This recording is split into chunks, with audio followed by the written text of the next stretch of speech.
Après un film l'année dernière avec des clandestins ou des migrants qui devaient être intégrés dans un village de province qui a fait un flop. Après, Toute pour une, pour montrer que les mousquetaires, c'était des femmes de la mixité qui changeaient le monde et qui crachaient sur la France, qui a lui aussi fait un flop. Après, Jouer avec le feu, film bien évidemment pour montrer la lutte désespérée d'un père contre son contre son fils qui se rapproche des corpuscules de droite. Ce ne sont que quelques exemples des budgets ciné que là, en espace de 2 mois, on a vu sortir. Donc je sais pas, moi en espace de 2 mois, bah oui, moi ça me choque. Il y a peut-être un peu un message, quelque chose dans tout ça.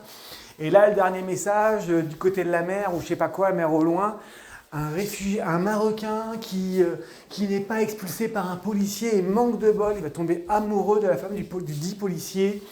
Bien évidemment, on se doute qu'il va se passer des choses autrement que... Et il tombe amoureux de l'épouse du policier, on se doute bien qu'il va se passer des trucs.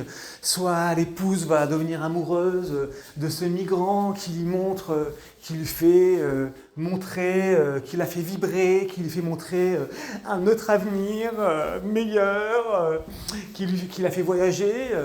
Soit le policier va finir par le brutaliser, soit si la réalité était vraiment sur le terrain, on aurait ce migrant qui violerait la femme, parce que c'est tout à fait normal pour eux, et derrière, bien évidemment, le policier qui voudrait se venger, mais la bobo Noémie qui tombe amoureuse de ce dernier. Bon, je ne vois pas quel truc ça va être, mais une fois de plus, je suis prêt à parier, j'ai même pas été voir que les critiques cinéma de la presse sont dithyrambiques, film extraordinaire, fabuleux, qui réinvente l'idéologie ambiante, donc j'imagine même pas.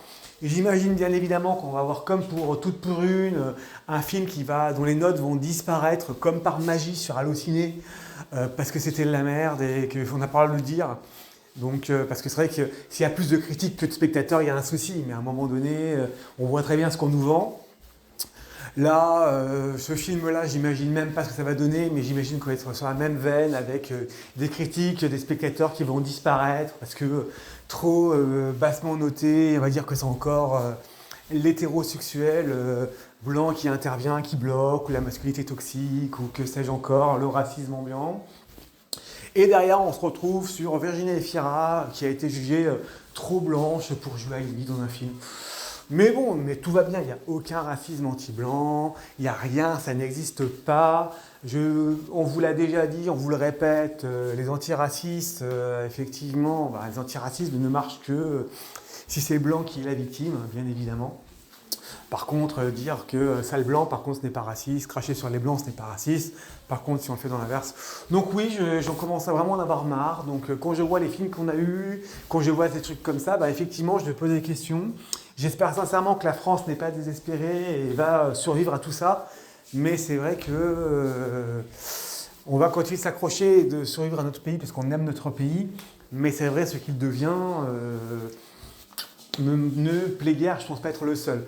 Si on rajoute en plus à ça la TVA taxée pour les auto-entrepreneurs, donc ceux qui créent de l'activité, qui créent de la croissance, les entreprises qui vont partir de France, je ne sais pas où on va, mais on va droit dans le mur quoi qu'il arrive. En tout cas, par rapport à l'ensemble de ces films qui ont été présentés en l'espace de 2 mois, donc c'est même pas sur un an, avec des budgets du CNC et autres courtoisies et GEC de ce genre. Je sais pas, j'ai l'impression qu'il y a un message qu'on veut nous passer.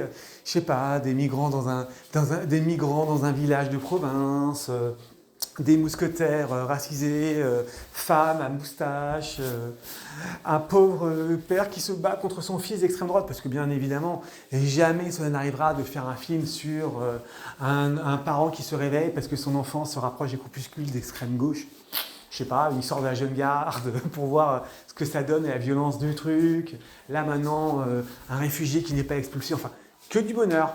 Mais bon, ce ne sont pas des messages subliminaux, on va dire que je suis complotiste.